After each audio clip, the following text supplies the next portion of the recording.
Hey guys, it's me. I'm back recording the same day as the last video, but Legends of Tomorrow came out. And so I have to review it because I want to. And just quick thing about last week. I said it in my last video, I'll say it again. Sorry for not doing anything about it. It was an awesome episode overall where they went and investigated a stranded time ship, which turned out to be run by pirates.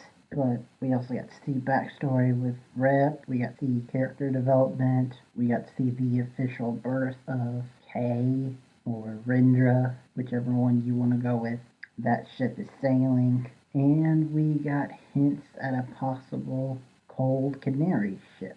But the big thing about last week was the ending. Rory became a liability, and they couldn't lock him up in the brig because the brig is not meant for extended use, and they didn't know how long their tirade against Savage would last, and they can't just put him back in 2016 because everyone's loved ones would be at his mercy because he's pissed off. So what ended up happening was they brought him in 2016, but then Snark froze him and maybe killed him. I don't think he did. I think he just froze him, but the implication is that he killed him, and we learned from this episode that the team thinks that he killed him. But anyway, speaking of this episode, let's move on to this actual episode since that's the title of this video. That's why I'm here. This was the Pleasantville episode where the team goes to the 1950s where they report the savages thanks to getting the info last week, and they also discover that there are cases of murders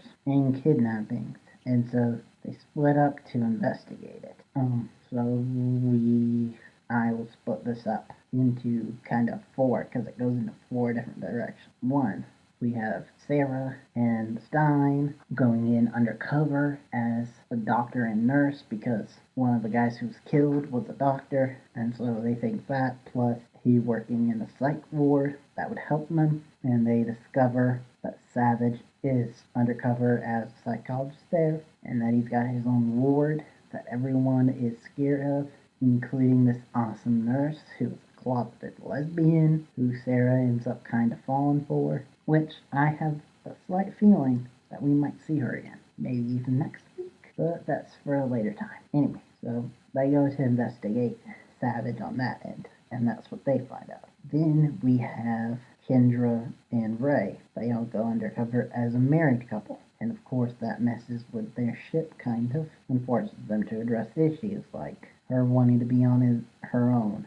him being too protective of her, that kind of stuff. Because they find out that one of their neighbors is Savage, and word of a interracial couple in the 50s goes around quick like wildfire. And so their thing is that they find the sacred knife that can kill Savage. Ray retrieves it. Kendra tries to go and kill him, but ends up having to be saved by Ray.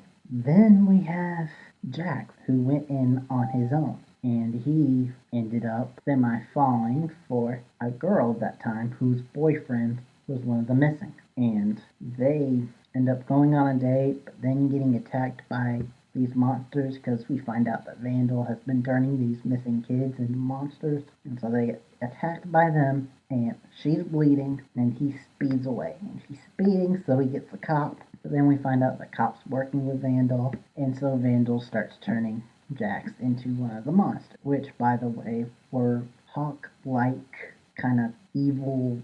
Honestly, they look like the winged monkeys from Wizard of Oz, if told in a Twilight Zone episode. Freaky. And so he starts turning into one of them. Well, then in the fourth story, we see Rip and Snark going undercover as FBI agents investigating the murders, which was cool to see.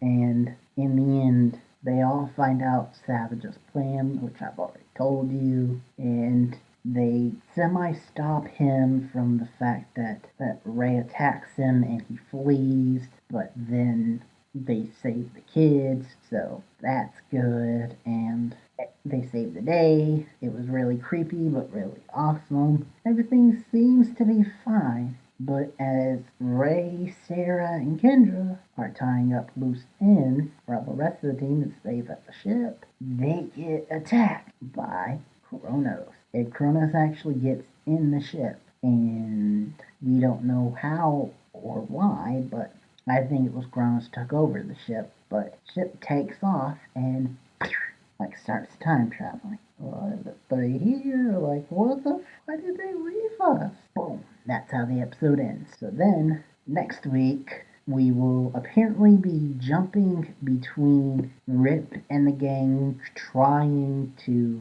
take back the ship, and we see Ray, Kendra, and Sarah trying to find a new life in the 50s because they've waited for months for their friends. They can't wait any longer. And for Ray and Kendra, that means creating a life together. And even though I hate to see it happen, apparently for Sarah, that means going back to the League of Assassins, where we will get a guest star of Ra's al Ghul, which will be interesting considering that this is the 50s, which means Sarah has yet to be shipwrecked or even born. So can't really go in with the Canary name, I don't think. But we'll just have to wait and see. It sounds like it's going to be a good, jam-packed episode, and we'll talk about it when it airs next week. My next video is either going to be Supergirl, which I swear I'm doing, or something special, which I'm working on. Anyway, till then, see ya.